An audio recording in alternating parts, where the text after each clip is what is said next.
नमस्कार मित्रांनो, तर आपलं स्वागत आहे माझ्या एका नवीन व्लॉगमध्ये।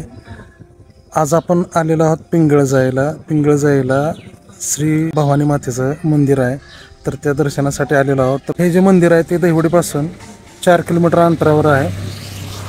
हा दहिवडीवरून येणारा रोड आणि हा जातो मायनीला रोड। तर चला पिंगळजाई देवीच्या दर्शनासाठी जाऊया।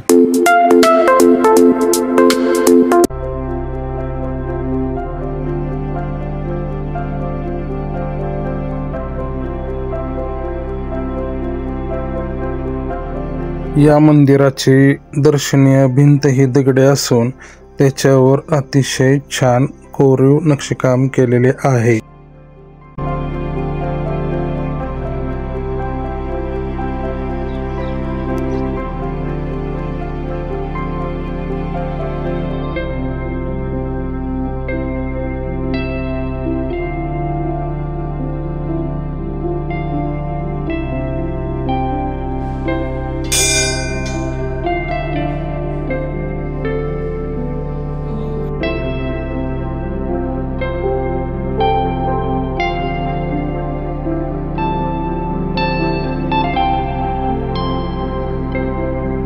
या मंदिराचे मुख्य बांधकाम हे माडपंथी आहे।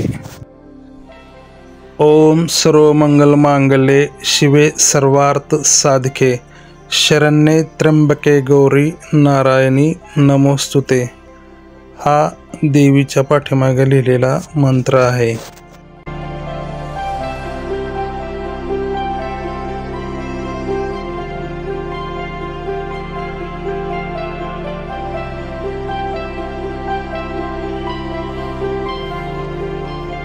या मंदिराचे संपूर्ण बांधकाम दगडामध्ये केलेले आहे।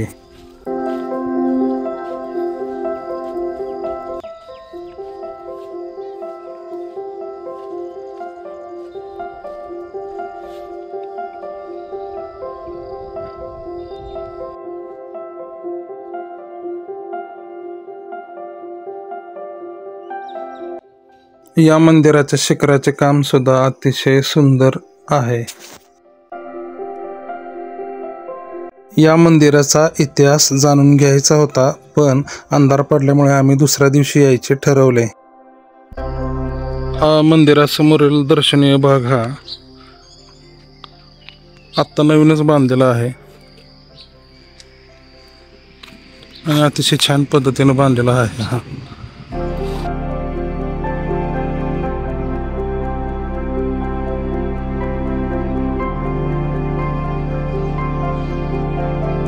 भवानी माता मंदिराच्या उजव्या साईडला एका भक्ताने महादेवाचे मंदिर बांधलेले आहे।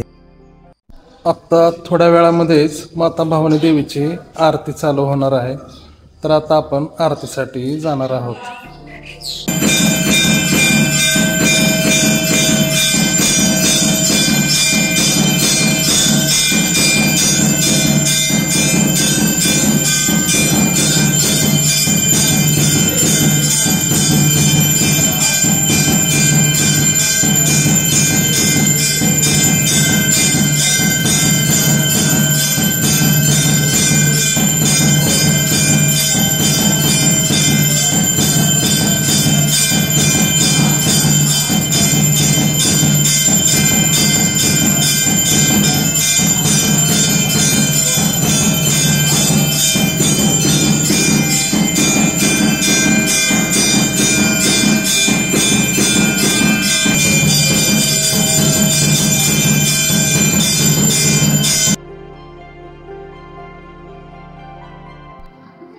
तर आता माता भवानी देवीची आरती झालेली आहे आणि येथील बाळासू पुजारी आहेत, ते आपल्याला मंदिराबद्दल माहिती सांगणार आहेत।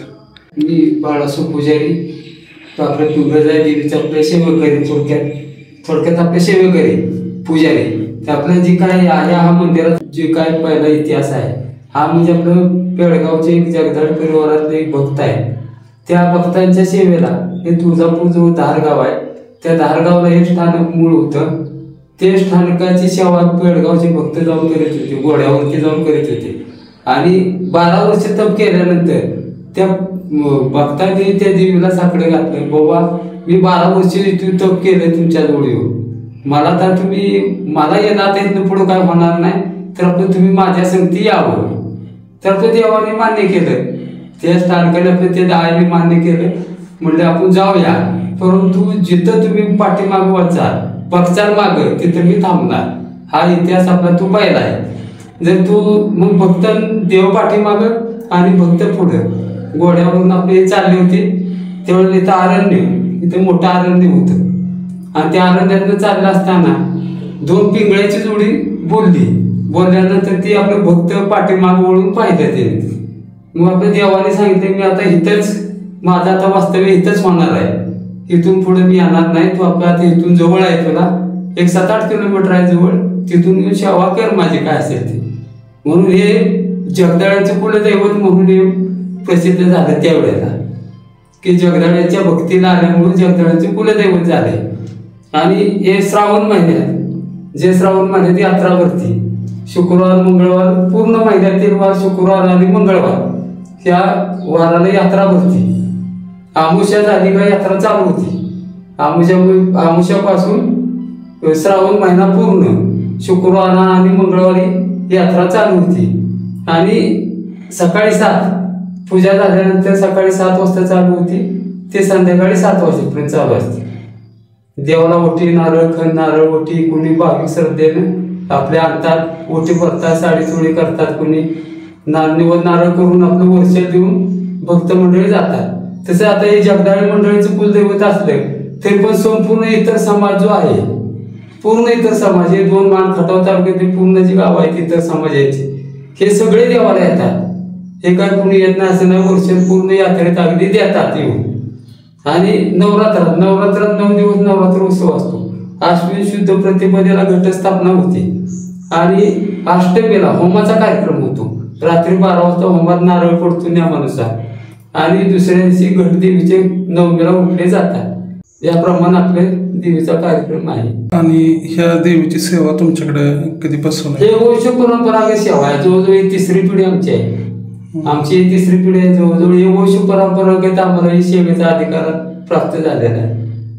3ऱ्या पिढीला आमच्या ही 3री पिढी चालू आहे आता. या माईचं शिंगणापूर आणि आमचं या माईचं शिंगणापूरचं महादेवाचं आणि हे आपलं देवीचं हे एका वेळची स्थानक आहेत. हेमाडपंथी मंदिर आहे. पिंगळ्याची जोडी पक्ष्यांची बोलली त्यावेळेला देव थांबले इथे, आणि म्हणून ते पिंगळजाई म्हणतात देवीला आपल्या.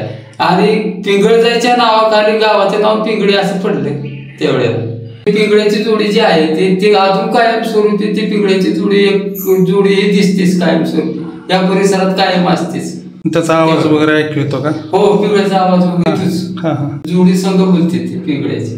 म्हणजे ह्या परिसरात असते, दिसत नाही कुठं? हो, दिसत नाही, या परिसरात आहे असते ना. बोलताना ते एकत्रच बोलते, एकत्र बोलतात दोन्ही पक्ष, ते एकत्र बोलतात.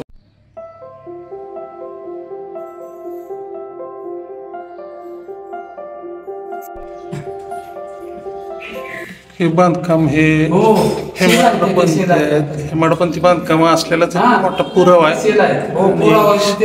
शिलालेख आहेत हे दगडी. इथं महादेवाची आपल्याला समजून येत नाही, इथं काय महादेवाची पिंड दिसते. आता हे त्याने ते करून ठेवलेलं आहे.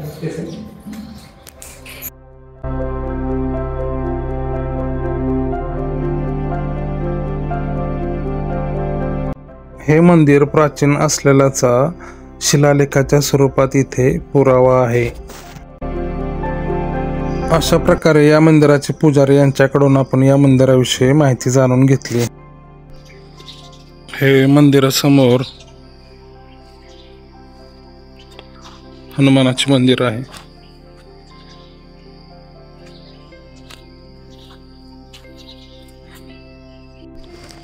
हे जे पिंगळजाईचे मंदिर आहे त्याच्या आसपासचा परिसर अतिशय सुंदर आहे.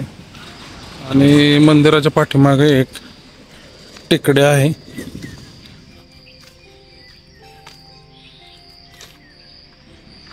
अशा पद्धतीचे टेकडे आहे.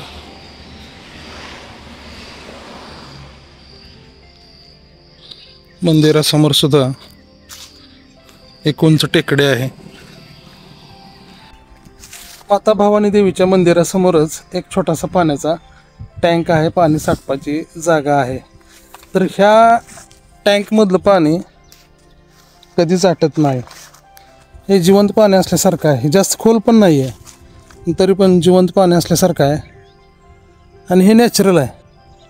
याचा खडक बघा, तेवढ्याच भागापुरता आहे हा खडक. तर अशा पद्धतीनं आपण माता भवानी देवी पिंगळजाई मंदिराचं दर्शन घेऊन तेथील माहिती आपण घेण्याचा प्रयत्न केलेला आहे. तर अशाच प्रकारचे माझे नवनवीन ब्लॉग येत राहतील आणि ते ब्लॉग पाहण्यासाठी तुम्ही माझ्या चॅनलला सबस्क्राईब करा. आणि हा तुम्हाला पिंगळजाई देवी माता भवानीचा ब्लॉग कसा वाटला ते तुम्ही कमेंट करून सांगा. धन्यवाद.